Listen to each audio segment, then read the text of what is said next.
నమస్తే సార్. నమస్తే. సార్ చాలా మందికి కామెంట్స్ రూపంలో వెయిట్ లాస్ కి మంచి డ్రింక్ కావాలి అని అడుగుతున్నారు. సో దాని రిలేట్ ఏమైనా మంచి రెమెడీ ఉందా? చాలా ఉన్నాయమ్మా. నిజంగా వెయిట్ ఉన్నటువంటి సమస్యతో బాధపడేటువంటి వాళ్ళు 100 మందిలో దాదాపు 60 మంది 70 మంది కంటే కూడా ఎక్కువ ఉంటారంటే ఆశ్చర్యం కదమ్మా. పూర్వకాలం అయితే ఎక్కువ బరువు ఉన్నటువంటి వాళ్ళని వెతకాల్సి వచ్చేది. ఈ కాలం స్లిమ్ గా ఉన్నటువంటి నాలాంటి వాళ్ళని వెతకాల్సిన రోజులు వచ్చాయమ్మా. సో కాల ప్రభావము. సో ఏదైనా మరి అధిక బరువు అనర్థానికి మూలం.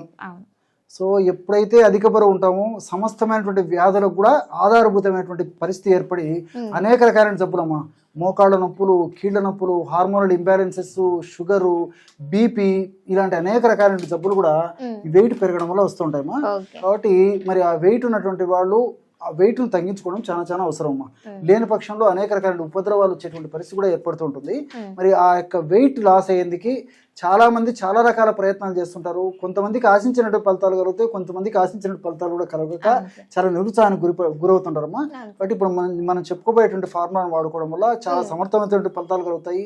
గత కొన్ని వీడియోల్లో కూడా మరి ఇలాంటి ఫార్ములాస్తో పాటు ఎటువంటి ఆహార విధానాలు పాటించాలి, అదేవిధంగా ఇలాంటి ఎక్సర్సైజ్ చేయాలి కూడా నేను చెప్పడం జరిగిందమ్మా. ఇప్పుడు కేవలం ఈ యొక్క ఔషధం కషాయాన్ని లిక్విడ్ని ఎలా తయారు చేసుకొని ఆ యొక్క వెయిట్ లాస్ అయ్యేందుకు మనం వాడుకోవాలో చెప్తానమ్మా. దానికి కావాల్సిన ఐటమ్స్ చూసేద్దాం. ఈ 4 పదార్థాలమ్మా: శొంఠి, మెంతులు, అదేవిధంగా సోంపు గింజలు, లవంగాలు. ఈ 4 పదార్థాలు అన్ని మన ఇంట్లో ఉండేటమ్మా. చాలా మందికి తెలియదు. సో ఫ్యాట్ మెటబాలిజానికి చాలా శక్తివంతంగా సమర్థవంతంగా పనిచేస్తాయమ్మా. ఇందులో ఔషధ గుణాల శక్తి ప్రభావం అలాంటిదమ్మా. సో ఎలా తయారు చేసుకోవాలంటేమ్మా, ఒక పాత్రలో 200 నుంచి 250 ml నీళ్లు తీసుకోవాలమ్మా. ఈ విధంగా 200 నుంచి 250 ml నీళ్లు తీసుకొని ఇందులో శొంఠి ఇంతకుముందు చూపించాం కదా, శొంఠి కాస్త వేసేయాలమ్మా. ఎక్కువ ప్రమాణం కూడా అవసరం ఉండదమ్మా. సో ఈ విధంగా కాస్త శొంఠి ముక్కలుగా చేసి ఆ శొంఠి పొడి ఇలాగా కచ్చాపచ్చిగా దంచేసి శొంఠిని వేసేయాలి. అదేవిధంగా రెండవ పదార్థంగా 3 లేదా 4 వరకు లవంగాలు వేసేయాలమ్మా. సో 3 లేదా 4 వరకు ఈ లవంగాలు వేసేయాలి. అట్లే మూడవ పదార్థంగా ఒక 1/2 స్పూన్ నుంచి 1/2 స్పూన్ వరకు ఈ మెంతులు వేసేయాలి. 4వ పదార్థంగా సోంపు గింజలమ్మా. సోంపు గింజలు కూడా ఒక 1/2 స్పూన్ నుంచి 1/2 స్పూన్ వరకు ఈ సోంపు గింజలు వేసేయాలి. సో ఈ విధంగా వేసేసి ఈ పదార్థం ఔషధ గుణాలన్నీ కూడా మన నీళ్ళలోకి వచ్చేటట్లు కాసేపు కాయాలమ్మా. సో ఈ యొక్క 200 ml లేదా 250 ml నీళ్లు ఇంచుమించు 50 to 100 ml నీళ్లు మాత్రమే వెళ్ళేటట్లు సన్న మంట మీద కాచేసేయాలమ్మా. చూడండమ్మా, ఇప్పుడు ఔషధ గుణాలన్నీ కూడా ఆ నీటిలోకి వస్తున్నాయి అనమాట. శొంఠి శోధించేటువంటి శొంఠి అని చెప్పి చెప్తుంటారమ్మా. శొంఠిలో ఉన్నటువంటి జింజరాలు, షాగోలు అనేటువంటివి మెటబాలిజాన్ని వేగవంతం చేసేసి ఫ్యాట్ను బర్న్ చేసేదానికి చాలా అద్భుతంగా పనిచేస్తాయి. అదేవిధంగా లవంగాల్లో ఉన్నటువంటి యూజనాల్ అనేటువంటి రసాయన పదార్థము, అదేవిధంగా ఇతర యాంటీ ఆక్సిడెంట్స్ ఉండేటువంటి పరిస్థితి కూడా లవంగాలు ఉంటాయి. కాబట్టి ఈ లవంగాలు కూడా వెయిట్ లాస్ అయ్యేందుకు చాలా చక్కగా ఉపయోగపడతాయి. అంతేకాకుండా ఈ యొక్క లవంగాల వల్ల ముందు ఈ వెయిట్ వల్ల కలిగేటువంటి ఇతర ఉపద్రవాలు రాకుండా, అంటే షుగరు, బీపీ ఇలాంటి సమస్యలు రాకుండా ఉండేందుకు కూడా ఈ లవంగాలు చాలా చక్కగా ఉపయోగపడతాయి. మెంతుల గురించి ప్రత్యేకంగా చెప్పనక్కర్లేదమ్మా. మెంతులు వెయిట్ లాస్ అయ్యేందుకు ఉపయోగపడమే కాకుండా షుగరు, బీపీ ఇలాంటి జబ్బులు రాకుండా ఉండేందుకు, వచ్చిన జబ్బులు త్వరగా తగ్గేందుకు కూడా మెంతులు ఉపయోగపడతాయి. చివరగా మనం తీసుకున్నటువంటి సోంపు గింజల్లో మరి ఫైబర్ శాతం ఎక్కువగా ఉంటుంది. అంతేకాకుండా ఈ యొక్క ఫైబర్ యొక్క ప్రభావం చేత దేహంలో ఏ భాగంలో కొవ్వు కణాల్లో కొవ్వు సంచితమైనప్పటికీ ఆ కొవ్వును గణించేటువంటి అద్భుతమైనటువంటి శక్తి ఈ యొక్క సోంపు గింజల్లో ఉంది. దీంతో పాటు అనతాలు, అదేవిధంగా కొన్ని రకాల ఇతర పదార్థాలు కూడా ఈ సోంపు గింజల్లో ఉండడం వల్ల ఇవన్నీ కూడా మరి లివర్ను చైతన్యవంతం చేయడమే కాకుండా, లివర్ దోషాలు, కార్యంలో ఉన్న దోషాలు తొలగించడమే కాకుండా శరీరాన్ని కూడా ఆరోగ్యవంతంగా ఉంచడంతో పాటు మరి ఫ్యాట్ బర్న్ కూడా చాలా చక్కగా ఉపయోగపడతాయి.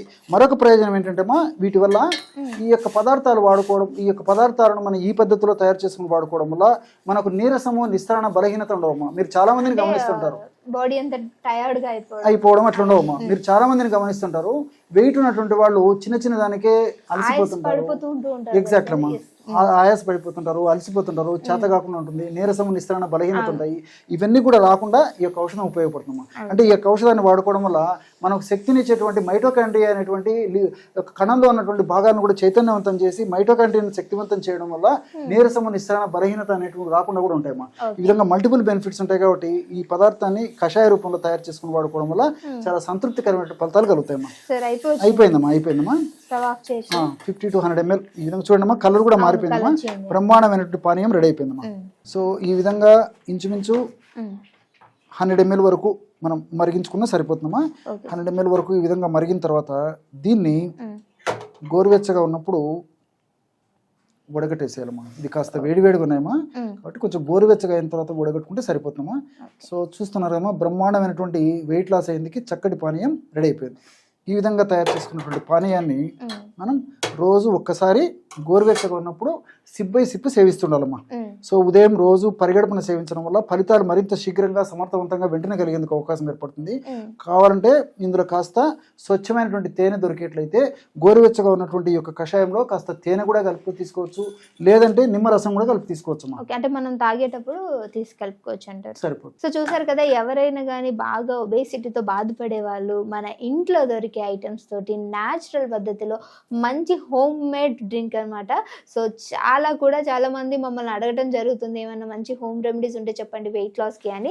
సో మీకోసం అని చెప్పేసి మంచి హోమ్ మేడ్ డ్రింక్ని అయితే సార్కి చెప్పి నేనైతే ప్రిపేర్ చేయించేసాను. సో మీరు కనుక ట్రై చేసినట్లయితే డెఫినెట్గా మీ వాల్యుబుల్ కామెంట్ అనేది కింద కామెంట్ చేయండి. మీకు ఇంకేమైనా వీడియోస్ కావాలంటే కూడా అవి కూడా మీరు కామెంట్ చేసినట్లయితే సార్తో డిస్కస్ చేసి ఆ వీడియోస్ మీకు ఏ విధంగా తీసుకొస్తే మీకు రీచ్ అవుతుంది అని చెప్పేసి దాన్ని కూడా చేయడానికి మేము ట్రై చేస్తాం. ఇంకో వీడియోతో మళ్ళీ మీ అందరి ముందుకు వస్తాం. అప్పటి వరకు చూస్తూనే ఉండండి our channel. Thank you sir. Okay.